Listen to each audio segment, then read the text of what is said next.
Hello, I'm your professor, Rachel Khan from the UP Journalism Department. Today's lecture is on the press post EDSA I. EDSA I was a 4 day long peaceful revolution that sought the ouster of the dictator Marcos.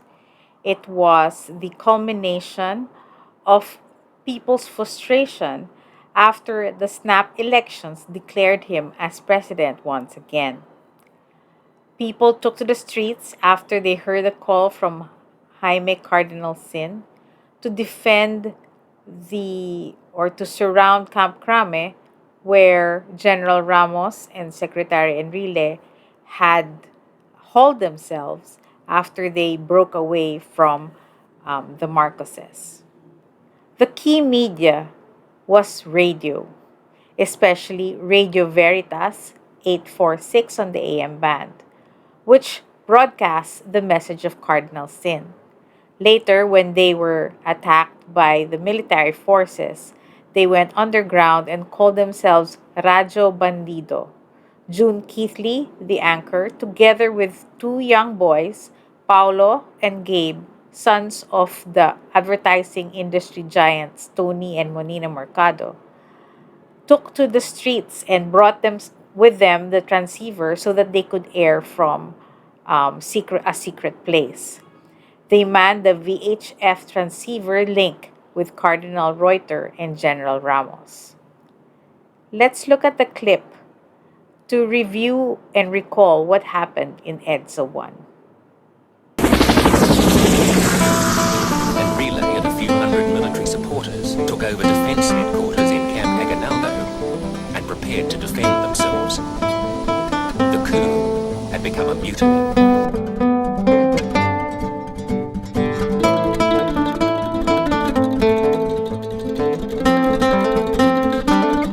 Is it worth living to serve a government that does not really represent the will of the people?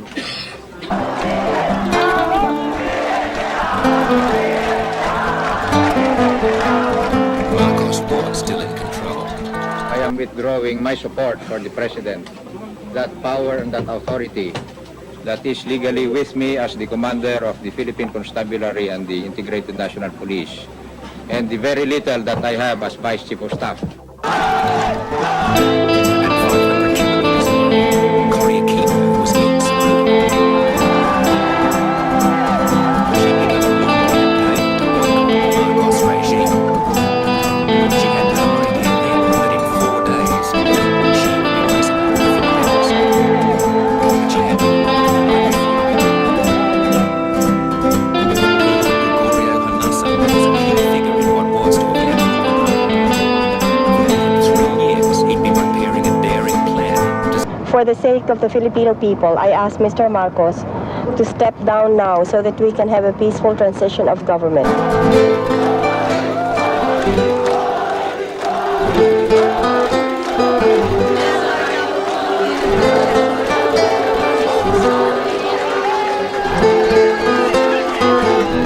you the truth, I never expected that the size of the crowd would be like that.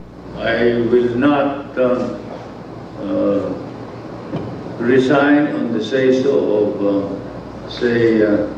those who criticize my administration. At 2 o'clock that afternoon, the order finally came.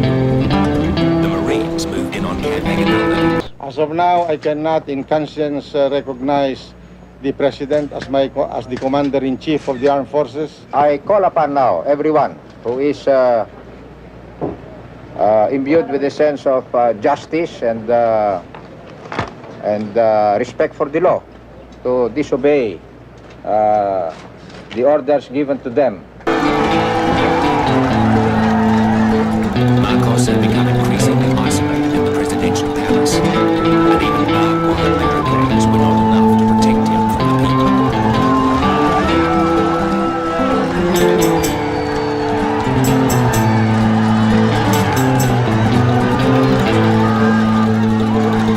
We will not fire the first shot, but the moment they fire the first shot, I think we will be engaged and they will find out that either they will annihilate us or we will destroy them.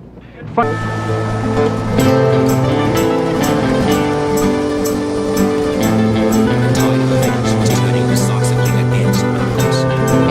The aircraft he ordered out to put down the rebellion would now be used against him.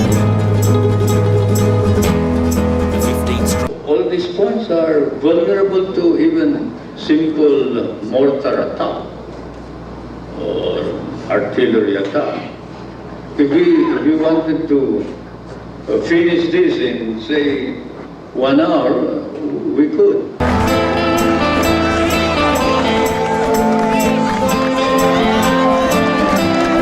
Hold on. You disperse the crowd without shooting them. You may use any other weapon. We will get your order, sir. Yes. All right.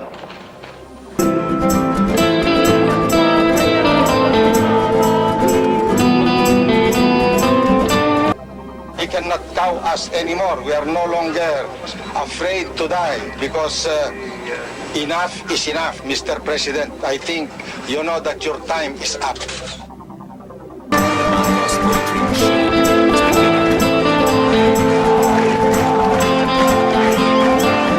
We are all very happy to announce that it is confirmed Mr. Marcos has left this country.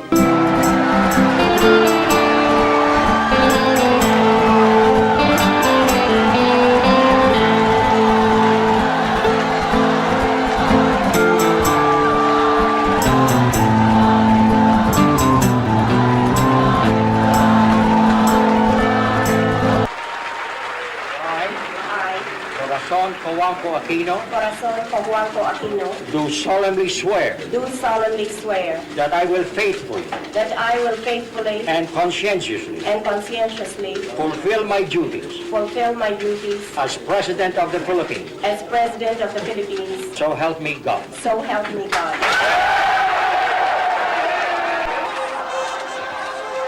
Marcos has gone. He'd ruled the Philippines for 20 years with absolute power. He'd been backed by a formidable military machine. But in just 4 days, he was overthrown.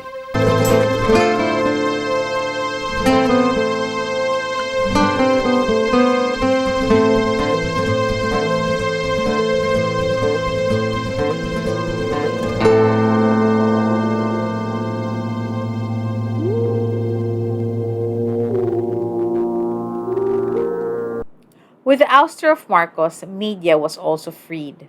Alternative newspapers like Philippine Daily Inquirer and Malaya became mainstream papers. President Aquino turned the tables on pro Marcos media and other crony companies by sequestering these corporations and placed them under the Philippine Commission on Good Governance. Among the media that were affected were the Daily Express, Bulletin Today, the Journal Group, which uh, publishes People's Journal and People's Tonight and Manila Standard, as well as RPN 9 and IBC 13, who were owned by Benedicto. These properties were later resold by government after ownership was and legal matters were settled.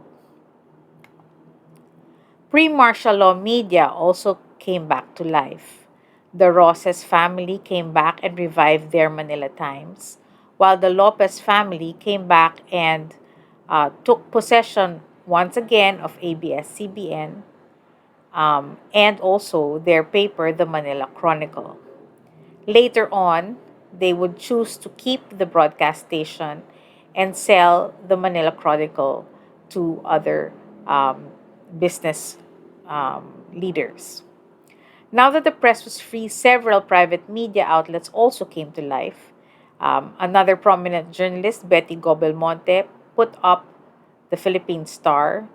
The Elizaldes, who were owners of the Manila Broadcasting Company, bought Manila Standard, and the Jimenez and Duavit put up GMA 7.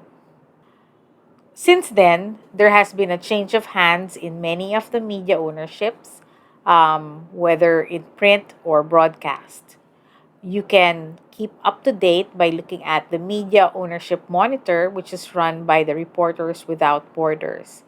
Many times since 1986, the resale of these media outlets are mostly due to economic concerns or financial constraints of their owners rather than um, government intervention. The most significant development in the post EDSA milieu was the adoption of the 1987 Philippine Constitution, which contained an unprecedented 13 communication related provisions. Article 2, Section 24, very much at the beginning of the Constitution, states the state recognizes the vital role of communication and information in nation building. Article 3, Section 3 protects the privacy of the individuals. While, of course, you all know about, and you should know about, Article 3, Section 4, which enshrines press freedom, that no law shall be passed abridging the freedom of speech, of expression, and of the press, or the right of the people to peaceably to assemble and petition the government for redress of grievance. Article 16, Section 11 talks about media ownerships and also puts limits to these ownerships so as not to create monopolies or a one man owning several media outlets. But of course, we know in a current setup that um, this is not exactly followed. There's a lot of cross ownership among media corporations. You find prominent taipans um, in in our current in the current media scenario. EDSA also brought about the revival of very important media institutions such as the Philippine Press Institute, which was revived in 1987. This is the nationwide association of newspapers and magazines. Its revival was led by foreign correspondents Adlai Amor and Alice Colette Valladolid, who later was the press secretary of President Corazon Aquino. The mission of PPI is to professionalize the Philippine press through continuing education, which it does until the present day, and the adoption of the Journalist Code of Ethics. Another very important development is the establishment or the rise of media related non government organizations, NGOs, and independent investigative journalism organizations. So you have, for example, the Center for Media Freedom and Responsibility, which was put up by We Forum and Mr. and Miss journalists Melinda De Jesus with the aim of monitoring the media or being the watchdog of media and helping point out where it abuses its own um, freedom, as well as training, as well as like PPI, providing various training for practicing journalists. Then you have the Center for Community Journalism and Development, the CCJD, which is there to support journalists outside Metro Manila, the ones running small community papers, and the National Union of Journalists of the Philippines, which is like the union of working journalists or coming to support journalists in the practice of their profession, especially when they are being faced with libel cases. For independent investigative journalism organizations, you have the Philippine Center for Investigative Journalism, Vera Files, Probe Media Foundation, which is the broadcast arm put up by Cheche Lazaro to do independent investigative journalism in broadcast, and Newsbreak, which is the precursor of Rappler and has the same editors, who put up this magazine as a serious news magazine focused on exposés and investigative journalism. And so, with that, we see a glimpse of present day journalism, or the present day press, which is an evolving and challenging field that continues to be threatened by the powers that be, that need to hold on to the ideals of democracy and freedom and responsibility.